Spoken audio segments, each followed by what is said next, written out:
All right, welcome to another episode from the Chart Reader. So we're gonna take a look at, I think, four here. We'll look at SoundHound and Serve. In some ways, they're kind of becoming their own little sector because of this NVIDIA fallout.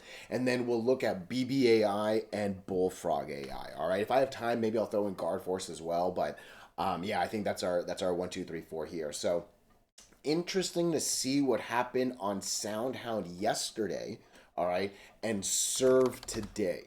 And really, the main thing is the 100 moving average doing the job, all right? Clearly, a scarier Monday here than on the ladder, right? And I'll get to those details shortly. But hey, overall, you hear me say it a bunch of times, we don't overreact on the way down, we don't overreact on the way up. And hey, this is the 100 scaring us, but not confirming, not being lost. And that's actually echoed on both of these right here, all right? Again, just in case you're not up to date, this was doing well, Serve was doing well. There was an NVIDIA investment update. And unfortunately, the investment on both of these tickers were pooled. The funniest comment was Jensen is now trading like Kathy Woods is. And I will be honest, I laughed really hard when I read that. But yeah, I mean, it's when the biggest company arguably in the world has money in you and then decides I'm gonna take it out of you. That's kind of a natural reaction, right? That crazy gap down. So that's those two, all right? From there, the question really was what's going to happen with BBAI and with Bullfrog AI. Okay, both of these stocks, and we started to see, many of us caught it. I don't know if you did or not. This ain't financial advice, you know that, right? But Bullfrog actually did a 2x. It passed five. Oh, it didn't pass five, but oh man, I know it came close for sure, right? Excuse me, BBAI made a really, really nice run basically from late November onward, right? And in my opinion, what I was hunting and all that was it was just following SoundHound. SoundHound actually starts, you can say, middle of October. So a solid month before, right? At the bare minimum, it starts a solid couple weeks before, right? The other one was around here. We're already taking off up here, right? So to me, those two stocks were SoundHound FOMO tickers, right? I don't know what else to call them, right? Follow the leader tickers is also another phrase I'd used, right? The gap down on SoundHound has absolutely, let me say it one more time just in case anyone's in the back right now, absolutely nothing to do with BBAI and Bullfrog, right? It's not like either of these tickers had NVIDIA money taken away. The problem is they're following a stock that gap down. My question is, can they separate away from them? All right. BBAI, I expected to have a better chance. I'll be honest. I really like that US Navy contract news. But yeah, at the minimum, I'm looking at two candles under the eight. I think arguably we can say they're not necessarily crazy confirmation candles, but that's worrisome. I don't know what else to call it, right? And I'll talk about volume and MACD and RSI shortly, but things are looking a little worrisome here. And again, I would rank SoundHound number one, BBAI number two. That makes this one number three. And in my eyes, if one and two are struggling, it's going to be that much harder for number three to do it, right? So really, I think on these two, and it's funny, I say this on a couple tickers. This is definitely one of those moments. Even if your money is only in these and not at all in SoundHound, you need to look at SoundHound. You need to see what that one's going to decide to do and then start to gauge if these ones are going to follow like they have been or they'll be able to separate out and do their own thing. All right. Two more things I want to say and then I'll get into the details. All right. So, someone in the comments, I think it was Think Tank Indie, if I'm not mistaken, someone in the comments was talking about Palantir potentially helping the other two, the BBAI and Bullfrog. Listen, there was, especially in my early days of videos, there was a moment where I had I had Palantir, C3 AI, SoundHound, BBAI, Guard Force, Bullfrog, and oh, there was another one, and BigBear, I don't know if I mentioned it or not, but yeah, like I had all of them together. It wasn't that long ago. Like Palantir was a silly ticker that was going up and down, up and down, up and crazy down. Like, and we're looking on the weekly, right? So you can imagine how much choppier it was on the dailies, right? But yeah, there was some moments where like they were all together. In my sincere opinion, Palantir has significantly I don't want to use the word outshined or overshadowed, but it's separated itself so much from the others. I don't think Palantir is just another AI stock anymore. This is now a bigger thing of its own. You know what I mean? And I often talk about the PayPal mafia. It's a good thing to Google. There's a nice little Wikipedia article on them, but man, this is a PayPal mafia ticker right here. This is a big government play, multiple country government play. I personally don't think the other two can use this chart and hope for good things. I might be wrong though, right? I'm just some dude talking into a microphone. So I don't put too much weight on Palantir, and it is actually why I don't even show it here. Okay. The last thing I'm gonna show on the opening thoughts, not comp. Oh man, Compass crushed it. Whoa. Sometimes pudgy fingers. Look at that. I want to go to comp Q. Comp, wow. So NASDAQ actually wasn't horrible today. All right, we're obviously a doji. You know, I'm not here getting too excited about a doji, but I like that we're over our last positive doji. All right, we're starting to creep up on this line right here. Oh, we actually passed it. I love it. We're over this candle right here. Now, if we can just get a little closer to that, and it kind of looks like we almost wicked it, right? We wicked 50% of this candle right here, but NASDAQ's still trying. Nice MACD, nice RSI, nice volume. When I look at the S&P 500, that's a better candle. That is over the biggest candle to the left. That is actually making me think all-time highs once again. That is a nice 62 RSI that can keep going up. You know, like S&P 500 looks good, right? These are all tech stocks. I don't really necessarily need to show the Dow Jones, but hey, Dow Jones is trying to recover. Dow Jones is trying to put some more symmetry and unity into the indices, right? So I'm liking the S&P 500 the most. I'm seeing the Nasdaq try to do good things, and yeah, I'm paying attention to the Dow Jones as well. And I think that's a good blend for all of these. All right. The question just really is, how bad was that NVIDIA scare on these two? All right. So before we do go any further and I give you more of my thoughts and opinions, what are we going to do? Same thing we always do, right? We'll take a look at the daily and the weekly to see how these things are setting up short term. We have our 5 moving averages. I might draw a couple more, but there are horizontal support and resistance lines that I do draw manually myself. And then when we are done up here, we'll use the MACD, RSI, and volume as our lower indicators.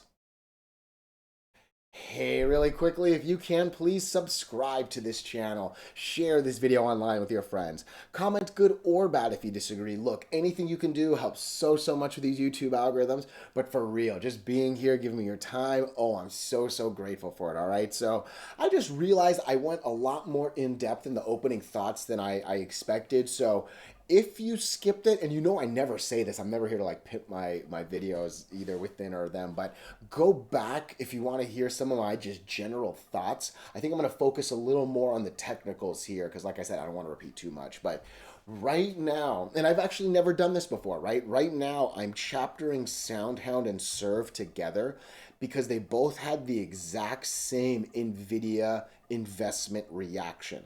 So in some ways, I think they are their own new sector now, all right? And yeah, you can kind of say there's some connection between the two. You kind of need AI for robotics to do well. You kind of need voice recognition for robotics to do well. Look, end of the day, I completely view AI as its own sector. I completely view robotics as its sector, and I would never marry these two if it wasn't for this NVIDIA unison, all right? I think the unison is also emphasized, and I said this in the beginning, right, by the 100 moving average line. It does better on SoundHound. It does better for SoundHound on Monday than today, and then it was inverse with SERV, not Sieve. What does this look like? What's your volume here? Hey, this is one to keep your eyes on. If this breaks 243, that could be interesting on SEER. SERV going to this one. So not a good Monday reaction to the 100 moving average, but the line being what it is, a very strong one, the second to the strongest, right? We don't lose it. We don't confirm. Instead, we suck our way back up, right? And it's actually a pretty interesting doji on this one. I'm zooming in all the way, and it actually looks like we never go below. Look at that. The low of the day. Oh, we do by a penny. The low of the day was 1264, and the 100 moving average was 1265. So by a penny, we did go below the line, but most of the doji is at least above the line. Hey, end of the day, you know me if you watch my videos. A doji is a doji, right? Sometimes they seem better, but it's always 50-50 in my eyes right now. And again, on both of them, we're still seeing what we're doing with the 100 moving average, right? Monday, we get over it. Clearly, we didn't break it as we closed just under it today, right? So I think the moral of the story on both of them is break the 100, get up and go instead of make me believe we're going to lose it, right? So I think the SoundHound chart actually has everything on the way up. If we were going to continue, look, I think the first money line will probably be 1150. Okay, maybe around 1145, give or take, but at that point, I just wait a couple extra pennies. But yeah, if you can break 1150, I think there's a real good chance that you'll come back to the golden line at 1260. I don't know the math behind these moving averages, but it does look like the 8 moving average is kind of coming down quickly towards it. So maybe we'll basically call the 8 moving average and the golden line roughly the same line. But if there's a decent enough distance, oh, that was a mouthful. I think you can maybe say passing this and taking us to the 8. At the moment at 13 something, maybe you can call it an even 13, give or take, if I had to guess, right? Otherwise, if we were to lose the 100 moving average, and I think really, yeah, that's our line right there. I'm not going to draw this. I'm going to delete this one, but oops, I don't know what I just clicked on. This one. If we were to lose 1050, okay, I think it's going to be a very quick drop to 933. And then if we lose 933, it'll probably be a very fast fall to 8. All right. I'm going to delete this 1051, but keep that one in your back pocket. SoundHound cannot go below 1051. All right. The goal really is get me over that 1150 and let's head on up. I don't think I can talk more than 13.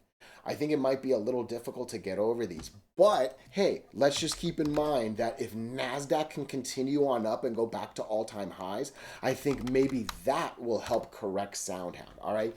The one thing I want to stress, all right, because I was covering SoundHound back in that $1, $2 world. I know a lot of my early viewers are actually from that. The fundamentals of SoundHound did not change. Right? It's not like the CEO went on the microphone and said, oh man, our AI thing sucked, right? I know they've gotten a couple contracts and this and that. It's not like any of those contracts failed, right?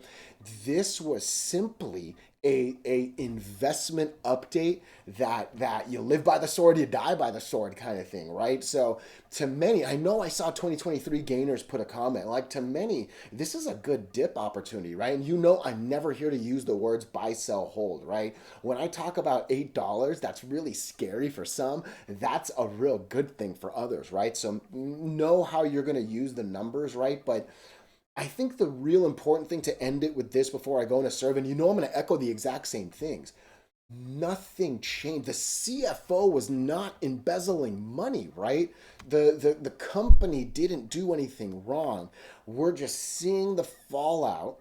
If NASDAQ can correct, that's going to help a lot. And you can see it. The earnings are right here, right?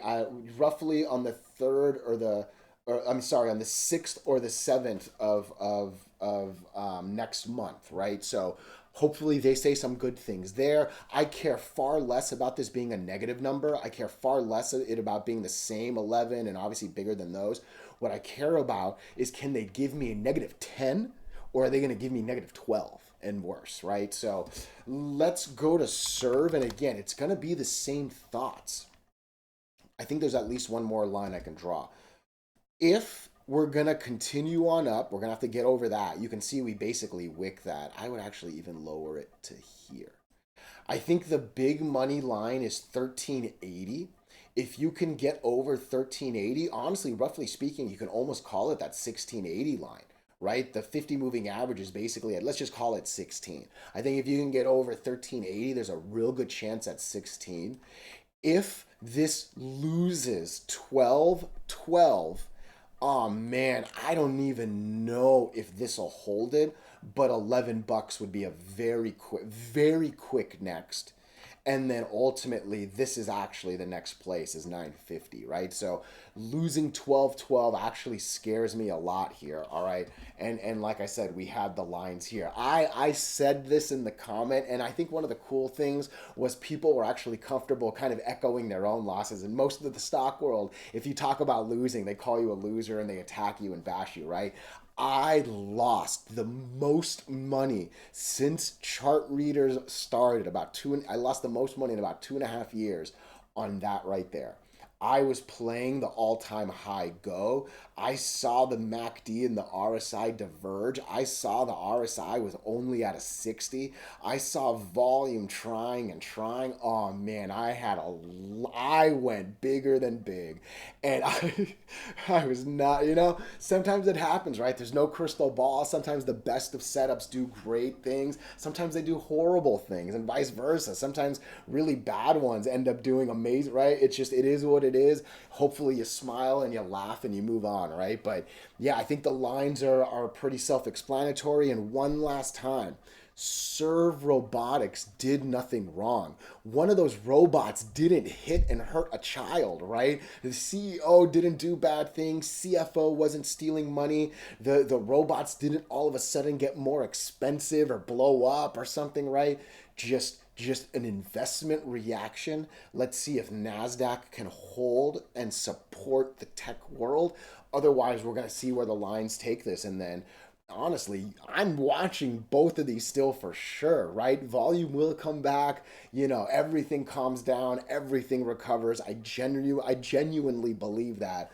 I'm just here trying to be patient and figure out the when, right? So let me know your thoughts. Let me know your opinions, even if you disagree. Let's come into the next two, BBAI and Bullfrog. One more time, and I never say this on videos. I'm not trying to like pimp my video out or anything like that. I said a lot of my general thoughts on the opening thoughts part, so I'm going to stay a little more technical here. Go back to that side if you want to like hear that. Otherwise, we'll focus on the lines and all that, right? And again, I think the only thing I'm going to echo one more time, when I started looking at both of these, obviously BBAI first since it started the move and then did that harder move earlier, but BBAI was always a SoundHound follower to me. And then Bullfrog, and then in a lot of ways Guard Force and a couple of the other ones below it was a BBAI follow, right? I'm literally texting my homies when I wake up. It's following on any one of these, right? So right now, what I'm trying to figure out is, are these gonna follow or are these gonna separate? And understanding that alone is going to be really important for the next couple weeks, couple months of trading, if I had to guess, right? I'll echo one more thing from the opening thoughts, I guess. I liked that BBAI got that U.S. Navy contract. I think in the comments and in a couple videos ago, someone said there was actually another government contract that they've either already had or something. So it's more than just the U.S. Navy from them, right? I always say no one has deeper pockets than the Navy, than the Army, than any military branch in the U.S., right? So get those orders, right? And once you have your foot in the door, get more and expand, and that might be enough to help BBAI separate itself, right? But at the moment, what I'm seeing is a rather worrisome 2 days, and that's all it is. It's worrisome. Okay, neither of those, like, that's not a crazy loss of the 8 moving average candle. That is not a crazy confirmation candle. In some instances, I would call both of those doji candles. You know what I mean? Like, the body's just a little heavy, but it's not a real candle in my head, right? Nonetheless, we're at least flashing signals of losing the 8 and potentially heading to the 20 all the way down here at 630. I think this is a good line right here, right? Maybe I can like raise it just a little bit higher to 715, give or take, but yeah, I would not want to lose basically $7, but I could see this heading down there because green, green, green makes a quick red, red, red, right? Um, Volume's been a lot of disappointment as well, right? Obviously, we've made a solid decline there. We're looking relatively okay comparatively to the 50-day average, right? But I think it's so immediate from this early pop that I'm actually focused less on this and really looking at how it's been reacting, and price is now seemingly following that, right? So I think I'm ignoring the MACD and the RSI a little bit here. This must, and I actually think maybe as early as tomorrow, this must get back over 880. Okay, if we don't get back over 880, I think we're coming down to 715, if not that 7 that you see there. And like I said, we can't lose that. All right. From there, when we look at Bullfrog, this literally was a BBAI follow. All right. I like I just said, I texted my homies, let's go when this thing was going, right? Like I basically said it on the videos. You know, I'm never here to say buy, sell, hold, but that was the play here, right? That volume right there was all that FOMO being like, let's go, let's go, let's go, right? All of a sudden, again, I can say the exact same thing I ended with the last one. I get that the volume is near the white line, but the issue is we've now pumped and dumped, right? Like that's that. You don't want to go from 10 million plus. Like we lost, excuse me, at least 90% of the volume.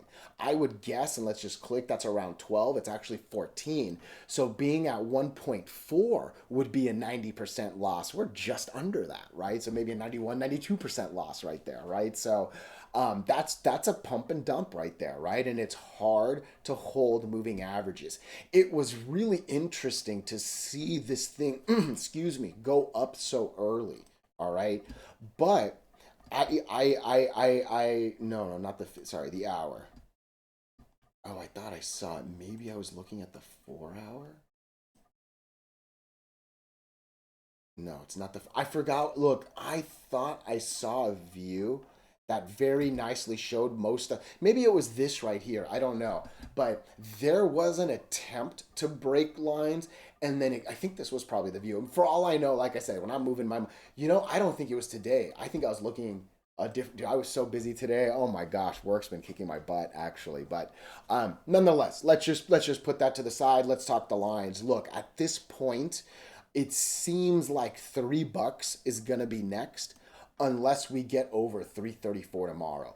Both Bullfrog and BBAI have the exact same task. You need to get back over the 8 moving average immediately. All right. And again, if I'm saying NASDAQ is looking all right, if I'm saying I love what the S&P 500 is doing, oh man, that for sure adds to the, no, we're looking at Bullfrog. That for sure adds to the emphasis that both need to do well. Otherwise, I don't even think I need to draw it, but otherwise we're coming to 3. And then if we lose 3, we're going to be coming down to 280 right there. All right. If we can get back over 334, I would expect a retest of that, basically $4. Because again, you can see it's red, red, red, green, green, green, basically between these channels right here. Right. So let's take advantage up here instead of fall and hurt our way down there with only one line to support it. Right. So look, I will end it with it should be extremely difficult to lose 250. Okay, there's 3 moving averages right there. It's hard to break one, it's hard to lose one, it's hard to break multiple, it's hard to lose multiple. Only problem is going from 325 to 250. That's a pretty hard fall right there, right? But I would at least say this should be extremely difficult to lose. If that's lost, that's going to be wild. And hey, we'll talk about that if we have to. I just want to at least focus on the positive of, hey, this should hold if we were to guess where the bottom would be. And I hate doing that, right? Let me know your thoughts. Let me know your opinions. Even if you disagree, oh, I appreciate you so, so much.